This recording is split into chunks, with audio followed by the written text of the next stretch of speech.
While the sky was still stuck between night and day, a heavy fog hung over the village. The fog mingled with the scent of earth, drifting between the huts, lingering like a thin layer on the thatched roofs. The cold was a chill that seeped into one's bones. It was as if the whole world were holding its breath before waking. Aaron opened his eyes in his straw-filled bed.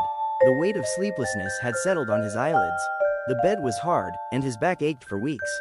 But what he called a bed was actually a coarse linen blanket spread over a few stacks of straw. No one had the right to expect luxury, least of all a poor villager like Aaron.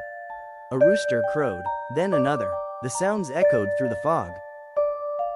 Aaron's gaze fell on his little sister, Lyra, who was curled up sleeping in the corner of the hut. Her breath was steaming with cold, her shivering body lost beneath the thin blanket. Aaron picked up his old felt cloak and quietly draped it over her. "Today will be difficult too," he murmured. A cold wind seeped from under the door. The hut had a stove, but no wood. They'd burned the last bits of brush last night. For a moment, he considered going outside, but going into the forest before the plow was a life-threatening situation. In this area, wolves were still hunting for prey in the dying hours of the night. Aaron glanced at the wooden bucket leaning against the hut wall. The water was almost gone. So, he would start the day by going to the stream first. The sooner the better, since everyone in the village fetched water from the same stream. Even the early mornings were crowded. When he opened the hut door, the fog rushed in like a wave. The cold felt like a slap in the face. Aaron sucked in his breath. The ground was wet, the mud crunched softly under his feet. The eastern sky had begun to brighten slightly, but the sun was still nowhere to be seen. The narrow path through the surrounding fields was almost invisible. Aaron shouldered his bucket and set off. His thoughts were heavy as he walked. Lord Henric's tax collectors were due to arrive today. Therefore, most of the villagers would be out in their fields before sunrise and would begin working. Years ago, Aaron's father had fallen into debt because of the Lord's heavy taxes, and then he had been exhausted by the drudgery of paying off that debt. One morning, he hadn't woken up. From that day on, Aaron had been taking care of both himself and his brother. He was only 20, but he carried the weight of 40 years on his shoulders. As he continued along the path, he saw a few villagers emerging from the adjacent fields. Most wore the same tired, despairing expression on their faces. The cold, combined with the dampness from the night, clung to people's beards and hair. As he filled the stream, the early morning chatter began to echo. "The tax collectors will be here this afternoon. Heric has increased the demands even more this year." "He has? We're all out of things anyway." Aaron remained silent as he filled the water. He wasn't one for words. Everyone had the same complaints. They grappled with the same problems year after year. Complaining didn't change anything. He returned to the hut, carrying the weight of his bucket. Lyra woke the moment he entered. "Brother, it's cold." "I know, my little sparrow," Aaron said softly. "I'll gather wood today. We'll have a fire by evening." Lyra smiled, her teeth chattering slightly. Aaron took out a small piece of bread, broke it in half, and gave the larger piece to the girl. His share was barely a bite. After a while, he left the hut and headed toward the field. The plowshare had been greased the night before. Today was the first day of plowing. The crop was small, but the Lord's share had to be given in full. Hunger, cold, hard work. This was the daily life of a peasant. But Aaron was different. Something stirred in his heart. It was as if there was an invisible whisper inside him, telling him he deserved more than this life. This whisper would confront him with an event he never expected today. An event that would change both his own fate and the future of the village. As Aaron approached the field, he heard a distant scream. A woman's voice, sharp and piercing, filled with fear. Aaron froze. The sound had come from the forest west of the village. Villagers rarely ventured into the forest at this time of morning. It was a place where not only wolves, but also darker rumors circulated. Some spoke of shadow hunters deep within the forest. Some said the curse of a sorcerer who had been banished there in the past still lingered. But Aaron paid no attention. However, that scream from earlier wasn't a fairy tale. It was real. Aaron put down the plow. He paused for a moment. Then he began to run. The day was just beginning.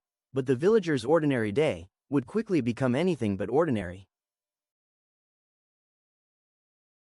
Aaron ran, oblivious to the sound of mud crunching underfoot. The cold morning air burned his lungs, his breath billowing in a white mist against his face. The scream, though heard only a short time ago, still rang in his ears, a scream that pierced the fear within him, signaling immediately that something was wrong. As the village fields receded, the dark shadow of the forest descended upon him. The trees, their massive trunks, bent and twisted in the morning mist, almost as if they were alive. Branches cracked with every step, and birds sang timidly. Aaron took a deep breath. If it weren't for Lyra, I would have dived in without a second thought, he muttered to himself. But even now, he didn't hesitate. There was no time to call for help. Most of the villagers were far away, and the sound was faint. Aaron had only entered the forest and taken a few steps when he noticed tracks on the ground. Deep footprints, where someone had trotted along. And right next to them, much heavier, rounded tracks. Aaron knelt down and felt the ground with his hand. A cart track? But these tracks didn't belong to the village. There was only one ox cart in the village, and it had been in the eastern fields yesterday. And these tracks were uneven, as if they had been plowed in a hurry, sometimes even wobbling. The silence in the forest was suddenly shattered by a rustling of leaves. Aaron turned around immediately. A woman, crunched to the ground, gasping for air. Her clothes were torn, her face scratched. Aaron rushed over. "Are you okay? What happened to you?" The woman lifted her head. Her eyes were panicked, her lips were trembling. "Run, run, run?" Her voice was broken. "They are there? Who is there?" The woman gestured deeper into the forest with a trembling hand. Her fingers were stained with blood. Aaron tried to support the woman's shoulder, but she fell to her side. "Bandits," she whispered. "They blocked the road. They took the car?" Aaron's heart sank. Bandits were one of the greatest fears in this area. They had become a frequent sight in recent months, especially along the old trade route known as the Black Path. But being so close to the village was unexpected. Aaron stepped back, his ears perked up. Heavy footsteps were coming from the trees. Not inaudible, but the footsteps of approaching danger. The woman struggled to speak. "If they see me, they'll kill me." Her breath caught. "Please, hide." Aaron glanced around quickly. Nearby, among the roots of a giant oak tree, was a hollow space. He dragged her into it, covering it with dry leaves. "Don't make a sound," he said. "No matter what." The woman shook her head, her eyes were wide with fear. Aaron slowly rose to his feet. He had no weapon in his hand. Not even a knife. Even the hoe he used for farm work was now in the field beside the plow. But instead of running, he moved carefully through the trees. He had to figure out what the bandits were doing. If they were coming toward the village, it meant not just danger, but disaster. After they had gone on for a while, the fog cleared a little. And Aaron saw them. There were 3 of them. They wore dirty pieces of armor and old hides. Long knives and crooked swords hung at their waists. Their faces were hidden beneath their beards. They were standing next to the car. The car had overturned. The wheel was broken. The contents of the car were scattered on the ground. Rolls of cloth, bags of bread, a sack of wheat, even a few miscellaneous metal objects. One of the bandits was crouched on the ground, rummaging through the pockets of a corpse. A corpse? Aaron gasped. The person the woman saw was probably her husband. "There's not much here," one bandit said. "Just food and some cheap fabrics." The other one grumbled. "I told them not to kill. Even if they ran, they wouldn't make a sound." "I don't like risks," said the third, the tallest. "Quiet is better." Aaron's heart raced. The woman, she shouldn't be found. Just as he was about to retreat, one of the bandits raised his head. "Did you stop? Did you hear a noise?" The man turned his head to the left. He scanned the dark forest. Aaron held his breath. The other bandit also stood at attention. Maybe the woman escaped. The third bandit shook his head sharply. "Find her." Aaron's throat went dry. The woman could still be found after all this effort. He had to do something. But what? His hand trembled. A thick branch at his feet caught his attention. It wasn't a weapon, but it could make a sound. Aaron picked up the branch. His heart was pounding wildly. The woman's hiding spot was elsewhere. If Aaron ran in the opposite direction, the bandits would be after him. And Aaron did it, without a second thought. He dragged the branch with all his strength, deliberately making a noise as he passed through the bushes, then began to run. The bandits' cries echoed immediately. "Someone's there. Get him." Aaron had only one thing on his mind as he raced through the fog: buying time. He didn't know where he was running, but he was heading deeper into the forest. Footsteps echoed behind him. The nearest bandit shouted, "You have nowhere to run, peasant." Stop. Aaron didn't stop. He simply kept pace with the rhythm of his breathing. With each step, his own fate seemed to shift a little more. And just then, something appeared before him, a gray shape among the trees. Like a man, but in armor. But motionless. Aaron stopped, his breath caught. He blinked. Was that a statue? No, it was a man, an armored soldier, but it was covered in moss, as if it hadn't moved in years. A deep chill ran through Aaron. This forest held secrets. Secrets the villagers never knew. Aaron heard the sound of bandits approaching behind him. Time was running out. Unsure of what was coming, he took a step toward the silent, mossy armored figure.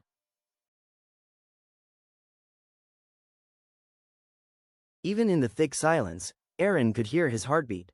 As he stood before the moss-covered armored figure, the bandits' shouts echoed through the forest. He ran there. Run. Aaron held his breath for a few seconds. He tried to make out the armored man's face. He was completely still. Hellman's eye slits were dark. On his breastplate was a symbol that looked as if it had been carved years ago. 2 interlocking circles with a sword in the middle. Aaron had never seen such a symbol. The armored man's feet seemed sunk into the moss, the earth. It was as if he weren't standing there. It was as if he were fixed there by time. "Who are you?" Aaron whispered. Of course, he hadn't expected an answer. He was like a pile of stones. And yet, a feeling passed through him at that moment. This thing might have been a living thing. Once, as Aaron considered turning and running, he heard a crack. One step, then another. The bandits were very close. Aaron backed up in panic. His foot caught on a stone root, he lost his balance, and fell to the ground. The piece of brush in his hand hit the ground as he fell. And then, something happened. The moss on the armored man's chest trembled slightly. Aaron blinked. I'm dreaming, he thought. But then, that very slight, almost inaudible movement repeated itself. This time, the sharp metal clatter of armor was heard as well. TNN. Aaron's will froze. The adrenaline-fueled warmth drained from his entire body. The armored figure's head, inch by inch, turned toward Aaron. A deep hum rose from the dark slits of Helm's eyes. It was as if the wind were passing through him. As Aaron held his breath in fear, a bandit emerged from the trees. There you are, the man shouted. Aaron jumped but couldn't get up. The bandit was approaching step by step. The curved sword in his hand gleamed in the morning mist. Let go of that branch. I should have known you'd run off into the forest and cause us trouble instead of paying your lord's taxes, the bandit said sarcastically. He was enjoying Aaron's fear. He had just reached him when a metal clatter rose from within the armored figure. At first, it was a whisper. Then a harsh crash. Thud.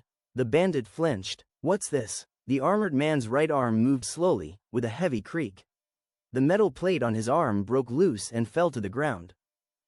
Another bandit appeared from among the trees.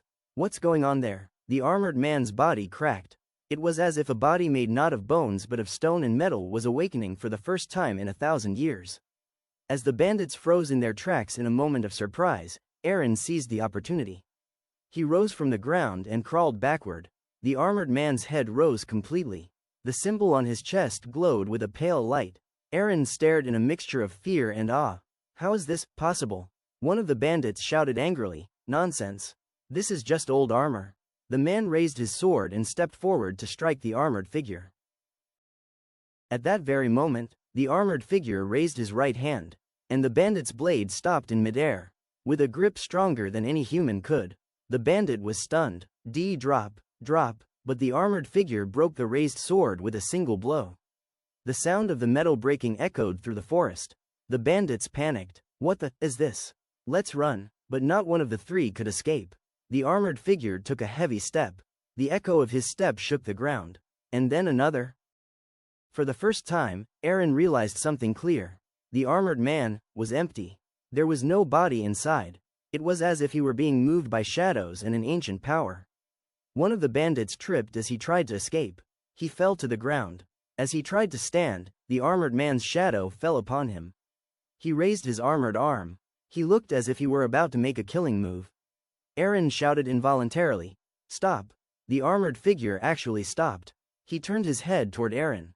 At that moment, the mist in the forest, the wind, the bandits' screams, all vanished.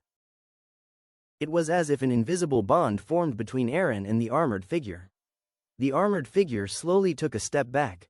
His arm dropped. Aaron's voice trembled. I didn't come to attack you. I am just trying to help. My village is in danger. A humming sound emanated from inside the armored figure, like the sound of wind. Then a clicking sound. As Aaron tried to understand, the symbol on the armored figure's chest glowed again. And a deep, echoing voice came from inside the armor. The village is in danger. Aaron flinched. The voice was a strange, deep ringing, but it was understandable. Yes, said Aaron, bandits are coming. The Lord has raised the taxes. The people are hungry. We need help. The armored man was silent for a moment. Then he spoke a second time. The mission was left unfinished. Aaron didn't understand. What mission? The armored man lifted his head slightly. The moss began to fall off. Protect the villager? Aaron's eyes widened. Was this armored man some kind of ancient guardian? A soldier bound by some kind of forgotten oath? But before he could ask any questions, the bandits gathered. The fragment of the broken sword was picked up. The three of them looked at Aaron and the armor and backed away.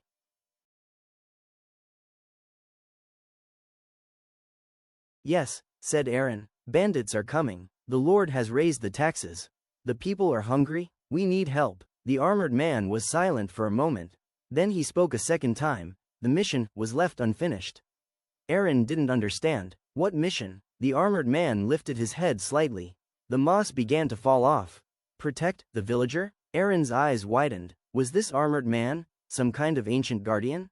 A soldier bound by some kind of forgotten oath? But before he could ask any questions, the bandits gathered. The fragment of the broken sword was picked up. The three of them looked at Aaron and the armor and backed away.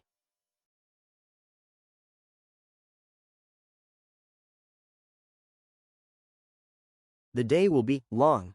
Aaron shivered. This word was both a warning and an admission. While everyone in the village was expecting an ordinary day, nothing would be ordinary today. Looking at the armored man, Aaron whispered, "So, will you come with me?" The armor took a very slow step, then another. In response, protect the villager. The rest of Aaron's day would completely change history. The sun had drifted far to the west, and a haze of dust rose over Valinelli as villagers made their way home from the fields. Like most of them, Alaric wiped the sweat from his cheek with his sleeve and walked with slow, heavy steps. The basket on his back swayed gently, filled with barley heads from the day's harvest. The weight of the day pressed on his shoulders, yet there were still chores waiting for him. As he entered the village square, he was greeted by a familiar scene: children chasing each other, women drawing water from the well, and a few elders sitting on a wooden bench, silently watching the sunset. One of those elders, old Edda, believed by the villagers to be the wisest among them, called out to him, "My neck has been aching, child, and those dark clouds aren't a good sign. Make sure you all stay inside early tonight."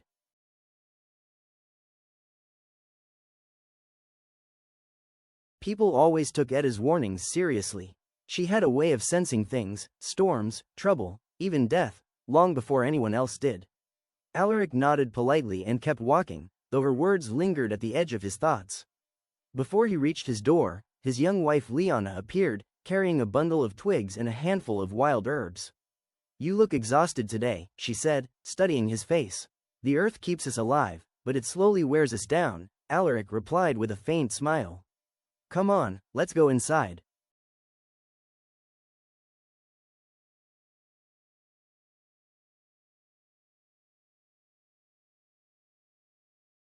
After stepping inside, Alaric went straight to the barn, as he always did. Evening was settling in, and the quiet inside the barn felt strangely out of place. The sheep were usually restless at this hour, and the goats would bleat with their usual grumpiness. But tonight, all of them were silent. Only Havel, their horse, breathed softly, each exhale forming a faint mist in the cooling air. Alaric let out a long sigh and checked the animals one by one. Everything seemed normal. Still, the uneasiness inside him continued to grow. "Maybe I'm just tired," he thought. He stroked Havel's mane, and the animal lowered its head calmly. Just as Alaric was about to turn back, a strange crackling sound came from outside. It was like a dry branch snapping under something heavy. Alaric froze. He held his breath. The sound came again, this time, from the edge of the forest. Anything approaching the village from that direction could be dangerous, Alaric had learned that instinctively over the years. From a distance, Lyanna's voice called out, "Alaric, dinner is ready." He closed the barn door, yet the origin of that sound kept circling in his mind.